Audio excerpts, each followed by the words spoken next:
दोस्तों, आप सबका स्वागत है मेरे यूट्यूब चैनल स्टडी प्लस में। और आज हम जो एक टॉपिक लेके आए हैं जो कि एक फिलॉसफी का एक अ, मुख्य दर्शन है। दर्शन का ही एक ब्रांच है। उसकी बात करेंगे। आज हम बात करेंगे प्रकृतिवाद के बारे में। प्रकृतिवाद होता क्या है, इसके बारे में थोड़ा सा जानकारी प्राप्त करेंगे। तो अम, बहुत सारे विचार हैं। कोई आदर्शवादी है, कोई यथार्थवादी है, कोई प्रकृतिवादी है। तो उसके संदर्भ में हम बात करेंगे प्रकृतिवाद के बारे में। प्रकृतिवाद के जो प्रकृतिवाद जो है वो पाश्चात्य दर्शन की ही प्राचीनतम विचारधारा में से एक है। प्रकृतिवाद ने अपने शुद्ध रूप में वैज्ञानिक विचारधारा का पर केंद्र किया है। उसका मानना था वैज्ञानिक विचारधारा ही जो है सही है, और यह विचारधारा केवल भौतिक ब्रह्मांड में आस्था रखती है। प्रकृतिवाद जो कहती है कि ये भौतिक ब्रह्मांड में ही आस्था रखती है, यह प्रकृति को सर्वोत्तम सत्ता के रूप में स्वीकार करती है। प्रकृतिवाद के अनुसार प्राकृतिक पदार्थ एवं क्रियाएं ही सत्य हैं, और आदर्शवादी विचारधारा के प्रतिक्रिया स्वरूप प्रकृतिवाद का जन्म हुआ है। ऐसा प्रकृतिवाद का मानना है। तो प्रकृतिवाद क्या बोलता है? प्रकृतिवाद कहता है कि यह जो प्रकृति है उसमें पदार्थ की ही सर्वोच्चता है, मतलब पदार्थ ही प्रमुख है, बाकी सब कुछ गौण है। पदार्थ की प्राथमिकता दी गई है प्रकृतिवाद में। और यह अध्यात्म को किसी प्रकार का कोई महत्व नहीं देता। प्रकृतिवाद प्रकृति को मूल तत्व मानता है। इस दर्शन के अनुसार क्या है कि प्रत्येक वस्तु प्रकृति से जन्म लेती है और उसी में विलीन हो जाती है। प्रकृतिवादी इंद्रियानुभूत ज्ञान को ही सच्चा ज्ञान मानते हैं। दूसरे शब्दों में अगर हम बोले तो प्रकृतिवाद के अनुसार प्राकृतिक पदार्थ एवं क्रियाएं ही सत्य हैं, बाकी सब कुछ गौण है। प्रकृतिवाद एक अत्यंत प्राचीन दर्शन है। भारतीय दर्शन में तो मनुष्य को प्राकृतिक तत्वों चिति जल पाव गगन समीरा से ही निर्मित माना जाता है। पाश्चात्य दर्शन ने प्रकृति के विभिन्न तत्वों को जीवन से संबंधित माना है। थेल्स ने जल को, एनेक्सिमेंडर ने अग्नि को तथा एम्पिक्लीज इन दोनों के अलावा पृथ्वी को भी स्थायी तत्व के रूप में स्वीकार किया गया है। इस तरह से प्रकृतिवाद भारतीय व पाश्चात्य दोनों दर्शनों में किसी न किसी रूप में विद्यमान है। आदर्शवादी विचारधारा की प्रतिक्रिया के फलस्वरूप जो इसका जन्म होता है वो प्रकृतिवाद का जन्म हुआ। और इसका मानना है कि आत्मा, परमात्मा एवं परलोक सबको कोरी कल्पना मानता है। तो इसने क्या किया कि आत्मा, परमात्मा एवं परलोक सबको कोरी कल्पना की उपज बताकर प्रकृतिवाद ने मनुष्य को भौतिक संसार की सार्थकता से परिचित कराया, और रूढ़िवादिता, कुमंडुकता और अंधविश्वास की दुनिया का अंत कर स्वच्छ, निर्मल और मन को मुग्ध कर देने वाली प्रकृति की गोद में लाकर बिठा दिया। प्रकृतिवादी विचारकों ने मनुष्य के प्रकृति का अध्ययन किया और उसकी शिक्षा उसकी प्रकृति के आधार पर ही दिए जाने पर जोर दिया। प्रकृतिवाद का अर्थ एवं परिभाषा क्या होगा? प्रकृतिवाद शब्द में प्रकृति शब्द का दो अर्थों में प्रयोग किया गया है, एक भौतिक प्रकृति, एक मानव प्रकृति। भौतिक प्रकृति जिसमें पदार्थ जगत को सर्व सर्वोच्चता दी गई है, वो भौतिक प्रकृति में आता है। मानव प्रकृति मतलब ह्यूमन नेचर, मानव का स्वभाव कैसा है, इसके बारे में बताया गया है।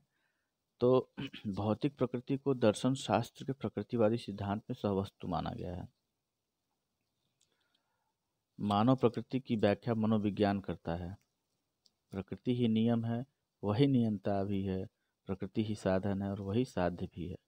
प्रकृति ही आदि है और प्रकृति ही अंत भी। प्रकृतिवाद के समर्थकों में अगर हम बात करें तो कुछ विशेष नाम आते हैं: Comte, Hobbes, Francis Bacon, Darwin, Lamarck, Huxley, Herbert Spencer, Bernard Shaw और रूसो। रूसो एक प्रकृतिवादी दार्शनिक थे जिन्होंने बड़ा ही क्रांतिकारी परिवर्तन लाया था अपने विचारों के माध्यम से। उनका मानना था कि जो सीखने का जो अधिगम का जो सिद्धांत है वो किस पे काम करता है? अधिगम का सिद्धांत आपके अनुभव के हिसाब से होना चाहिए। मतलब लड़के को कुछ चीज़ सीखना है अगर, तो उसको अपने अनुभव के आधार पर सीखने देना चाहिए। इन्होंने प्रकृतिवादी शिक्षा को भी जोर दिया था कि शिक्षा का स्वरूप कैसा हो, वो प्राकृतिक होना चाहिए। अर्थात किसी प्रकार के किताबी ज्ञान की आवश्यकता नहीं है उसको। जो भी उसको अनुभव के आधार पर प्राप्त होता है ज्ञान, वही सच्चा ज्ञान है। बाकी ज्ञान जो है सार्थकता के धरातल पे उतना खरा नहीं उतरता है। तो इसमें एक वैज्ञानिक थे, दार्शनिक थे जेम्स वार्ड, जिन्होंने प्रकृतिवाद को इस प्रकार से परिभाषित किया था कि प्रकृतिवाद वह सिद्धांत है जो प्रकृति को ईश्वर के साथ पृथक करता है और आत्मा को पदार्थ के अधीन करता है और अपरिवर्तनीय नियमों को सर्वोच्चता प्रदान करता है। एक किसी दार्शनिक ने ये भी बोला था कि there is nothing behind the nature, beyond the nature and other than nature. अर्थात प्रकृति के पीछे कुछ नहीं है, प्रकृति के परे कुछ नहीं है और प्रकृति के अलावा कुछ भी नहीं है। यानी जो भी है सब कुछ प्रकृति है, यानी प्रकृति को उन्होंने प्रमुख माना है। अगर बात की जाए तो प्रकृतिवाद का दार्शनिक दृष्टिकोण क्या था, तो प्रकृतिवाद का दार्शनिक दृष्टिकोण यही बोलता था कि इसमें तीन चीज़ें आ जाएंगी। उसका एक तत्व मीमांसा आ जाएगा, और एक उसका ज्ञान मीमांसा, और एक उसका मूल्य मीमांसा। तो तत्व मीमांसा के हिसाब से पदार्थ ही जगत का आधार है, ऐसा माना गया था। प्रकृतिवादियों के अनुसार आत्मा पदार्थ जन्य चेतन तत्व है। प्रकृतिवाद आत्मा को पदार्थ का ही अंग मानते हैं। प्रकृतिवाद आध्यात्मिकता के विपरीत है, ऐसा प्रकृतिवाद मानते थे, और ये भी इसकी तत्व मीमांसा थी। ज्ञान मीमांसा की बात करें तो प्रकृति का ज्ञान ही वास्तविक ज्ञान है। प्रकृति का ज्ञान प्राप्त करना ही मनुष्य जीवन का लक्ष्य है।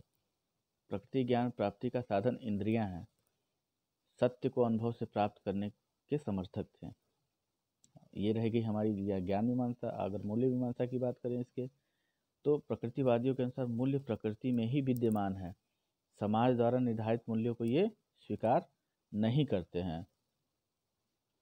तो यह बात कोई आध्यात्मिक और नैतिक बंधन स्वीकार नहीं करता है। मनुष्य को अपने प्रकृति के अनुकूल ही आचरण करना चाहिए, ऐसा इसका मानना है।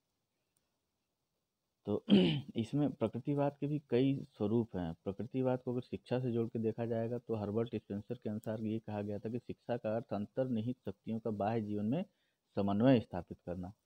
Education means establishment of coordination between the inherent power and the outer life, ये कहना था हर्बर्ट स्पेंसर का।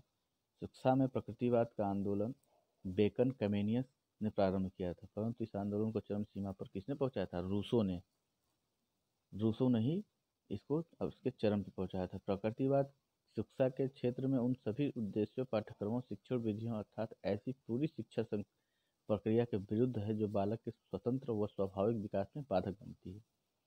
शिक्षा बालक के लिए बालक शिक्षा के लिए नहीं है, शिक्षा बालक के लिए है, बालक शिक्षा के लिए नहीं है। इस विचार की ओर प्रकृतिवाद ने सबका ध्यान आकर्षित किया था। अच्छा, प्रकृतिवाद की विशेषताओं की बात करें हम, तो प्रकृतिवाद की विशेषताएं ये था कि चाइल्ड सेंटर्ड उसका एजुकेशन होना चाहिए। एजुकेशन कैसा होना चाहिए? चाइल्ड सेंटर्ड होना चाहिए, मतलब बाल केंद्रित शिक्षा को उसने जोर दिया था। प्रकृति का अनुसरण करना चाहिए, पुस्तकीय ज्ञान का विरोध करना चाहिए, नेगेटिव एजुकेशन से दूर होना चाहिए। रूसो ने अपनी एक ग्रंथ लिखी थी एमिल, उसमें वो कहता है कि बालक की प्रथम शिक्षा विशुद्ध रूप से निषेधात्मक होनी चाहिए।